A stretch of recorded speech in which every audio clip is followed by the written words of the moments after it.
Seated alongside me, Dr. Shekhar Mande, Dr. Rajesh Gokhale, Dr. Chandrasekhar, and friends.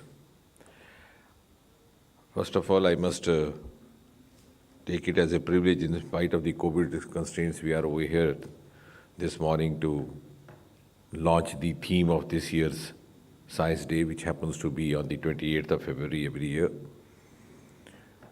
Why it is commemorated on the 28th of February has been already narrated to you. It has a linkage with the Raman effect. And every year, a theme is very thoughtfully conceived, keeping in consideration the immediate priorities of the nation, of the society, and world as a whole, because India today is also increasingly assuming a global role. And you would have realized that over the last 7-8 years, ever since Shri Narendra Modi took over as the Prime Minister, he has been reiterating at every available forum that we have to come out of the culture of working in silos. And I think gradually now, to come out of silos is no longer only an option or by choice, it is a necessity. Because if India has to live up to the global benchmarks and to play a leading role in the global arena, it has to live up to the global parameters. And that's not possible if we work in isolation. So I think keeping that mood, that spirit, and also the vision of Prime Minister Modi, this theme has been coined, as was being mentioned to you by Dr. Mande, integrated approach in science and technology for sustainable future.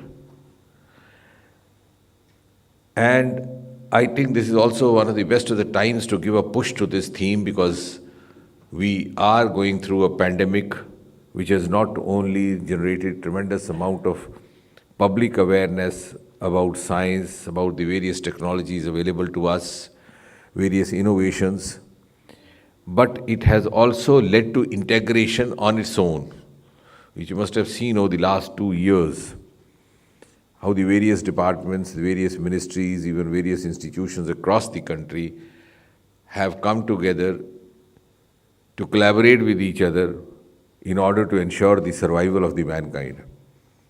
So if in biotechnology, as was being mentioned by Shambhuji, the trial was being conducted for the first ever DNA vaccine, we had a corporate house waiting to develop it further. And we had the ICMR to testify it.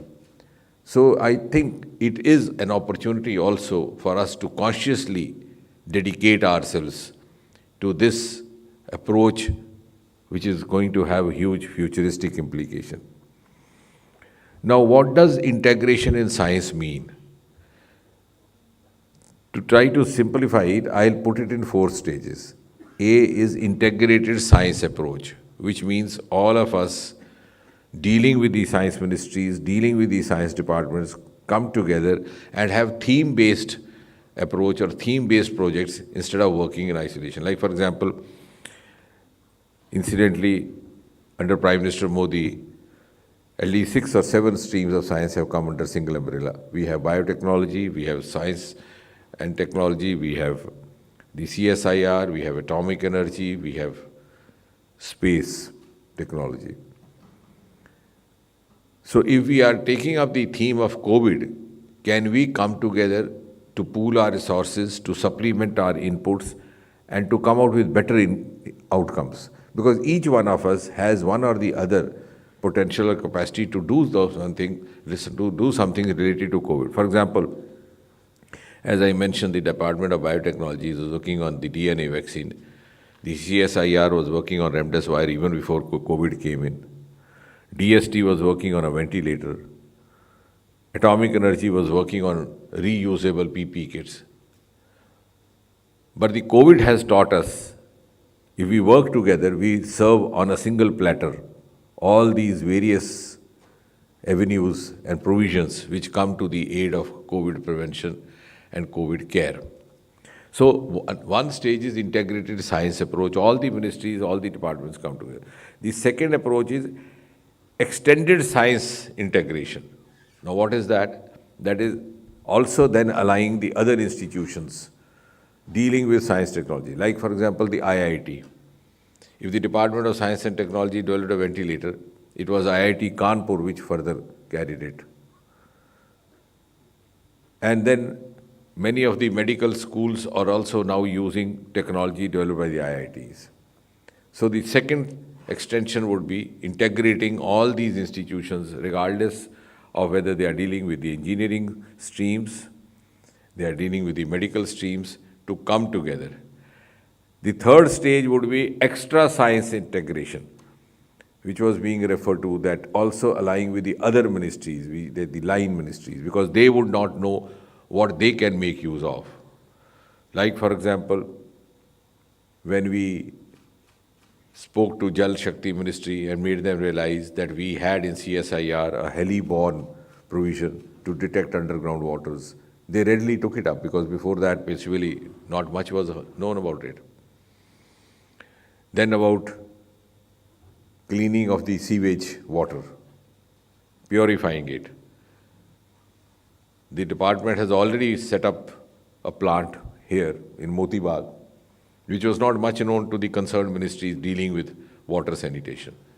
So we conducted an exercise where all these science ministries and departments individually sat with each of the other ministries, so that they could tell us their requirements, and we could also tell them how best we could help. We have so far come out with a proposal which I think amount to 160 or so from the various, and more of them are coming. These are just from 31 ministries, others would also come forward.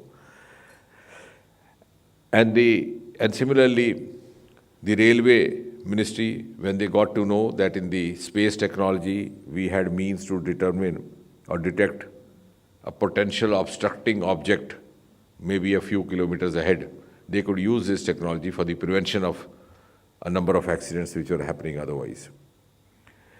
So this is the third. And the fourth is extended science-driven all-inclusive integration, which means industry, which means startups.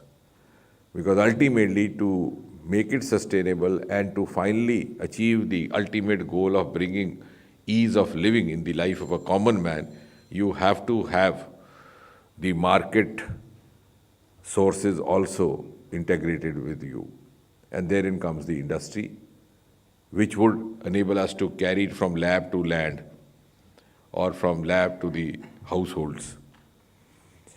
And that will also fulfill the last component of the theme that we have launched, the sustainable. So in order to sustain a startup, you need to link with it the stakes of livelihood, which also have an economic angle. So economics, not strictly a stream of science, has a huge bearing. So that's what I said. In the end, we will try to seek an extended science-driven, all-inclusive approach. And that will also enable us to produce sustainable startups, because right now, the challenge which is not being so consciously realized is that we produce startups, but they are lost somewhere, and we don't know that we have lost them.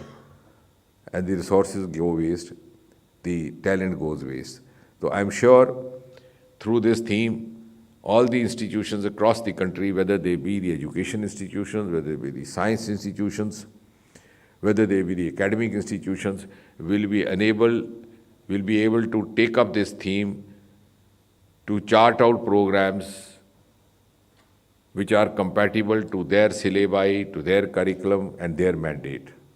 And we would be, in these ministries, collaborating with them, cooperating with them, also trying to help them achieve whatever they have planned to observe this day. Now, this day is being observed as a symbolic. This does not mean that we will be integrated only for one day on 28th of February. Pallav Bagla is laughing because he thought only one day.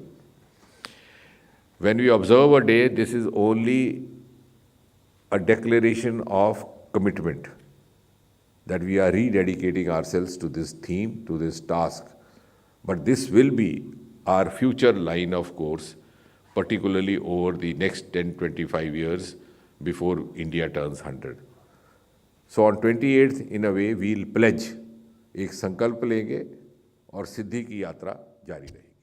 Thank you.